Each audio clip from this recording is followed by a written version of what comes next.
കോഴിക്കോട് എരഞ്ഞിപ്പാലത്ത് ലോഡ്ജിൽ യുവതി കൊല്ലപ്പെട്ട കേസിലെ പ്രതി ബംഗളൂരുവിൽ എന്ന് സൂചന. തൃശൂർ സ്വദേശി അബ്ദുൽ സനൂഫിന് ഫോൺ ഓണായി. അന്വേഷണ സംഘം ബംഗളൂരുവിലേക്ക് പുറപ്പെട്ടു. വിവരങ്ങളുമായി ദീപക് ധർമ്മടം ചേരുന്നു. Deepak, good morning. Very good morning. Kozhikode സുഖമല്ലേ ദീപക്? ഹാഷ്മി, ഒരു ദാരുണമായ കൊലപാതകം, അതും നഗരഹൃദയത്തിൽ. നന്നായി പോകുന്നു ഹാഷ്മി. എന്താ പറയുക, പ്രിയങ്ക ഗാന്ധി സത്യപ്രതിജ്ഞ ചെയ്യുന്നു. നമ്മളെ വയനാട്ടിലെ തെരഞ്ഞെടുപ്പ് പ്രചാരണ റിപ്പോർട്ടിംഗ് ഒക്കെ എങ്ങനെ ഹാഷ്മി പറഞ്ഞപ്പോൾ ഓർക്കുകയായിരുന്നു.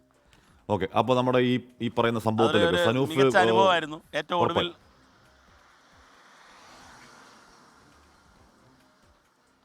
വാർത്തയിലേക്ക് വന്നാൽ ഹാഷ്മി, ഈ സനൂപ് ഏറ്റവും ഒടുവിൽ അദ്ദേഹം ഫോൺ സ്വിച്ച് ഓഫ് ചെയ്ത് മുങ്ങിയതായിരുന്നു. അതായത് ATM-ൽ നിന്നും പണമെടുക്കാൻ എന്ന് പറഞ്ഞുകൊണ്ട് ഈ ലോഡ്ജിൽ നിന്നും പുറത്തേക്ക് പോകുന്നു. പിന്നീട് അദ്ദേഹത്തെ കണ്ടില്ല. ഇതായിരുന്നു. മാത്രവുമല്ല, ഫോൺ സ്വിച്ച് ഓഫ് ആയിരുന്നു. പക്ഷേ ഏറ്റവും ഒടുവിൽ സൈബർ സെല്ലിൽ നിന്നും ഫോൺ ഓണായതായും, കർണാടകത്തിലാണ് ലൊക്കേഷൻ. ഈ നഗരം എന്നുള്ളത് പോലീസ് സാധാരണഗതിയിൽ തെറ്റിച്ചു പറയും. പക്ഷേ അങ്ങനെ ലൊക്കേറ്റ് ചെയ്യാൻ സാധിച്ചിട്ടുണ്ട്. ബംഗളൂർ പരിസരത്ത് ലൊക്കേറ്റ് ചെയ്യാൻ സാധിച്ചിട്ടുണ്ട് എന്നുള്ളതാണ് നമുക്ക് വിവരം ലഭിച്ചത്. ACP അഷ്റഫിൻ്റെ നേതൃത്വത്തിലാണ് ഈ കേസിൻ്റെ മേൽനോട്ടം നടക്കുന്നത്. ഈ സൈബർ വിദഗ്ധരെ ഉപയോഗിച്ചുകൊണ്ടുള്ള അന്വേഷണമാണ് ഈ കൊലപാതകത്തിൻ്റെ കാരണത്തിലേക്ക്. കാരണം ഇതിൽ ഈ കൊല്ലപ്പെട്ട യുവതിയും ഇയാളും തമ്മിൽ സുഹൃത്തുക്കളായിരുന്നു. ഇവർ തലേ ദിവസം, അതായത് ഈ കൊലപാതകം നടക്കുന്നതിൻ്റെയും ഒരു ദിവസം മുൻപ് അവിടെ റൂം എടുത്തിരുന്നു. ഇത്തരം കാര്യങ്ങളെല്ലാം വ്യക്തമാണ്. പക്ഷേ എന്നാൽ കൊലപാതകത്തിലേക്ക് നയിച്ച കാരണം എന്താണ് എന്ന് പറയാൻ സാധിക്കുന്നത് ഇതിലെ ഇരയ്ക്ക് മാത്രമാണ്. പക്ഷേ ആ രീതിയിൽ ഉണ്ടായിട്ടില്ല. അവർ മരണപ്പെടുകയും ചെയ്തു.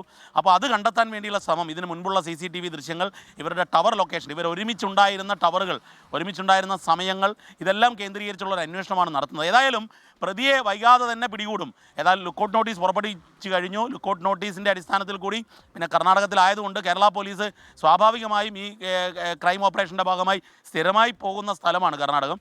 അതുകൊണ്ട് തന്നെ പ്രതിയെ എത്രയും വേഗം പിടികൂടാനാകും എന്നുള്ളതാണ് പോലീസ് കണക്കൂട്ടുന്നത്.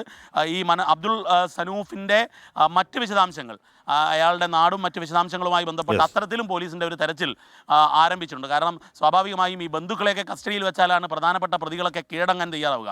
അത്തരത്തിലുള്ള ചില ശ്രമങ്ങളിലേക്ക് പോലീസ് കടക്കുമെന്ന സൂചനയുമുണ്ട് ഹാഷ്മി.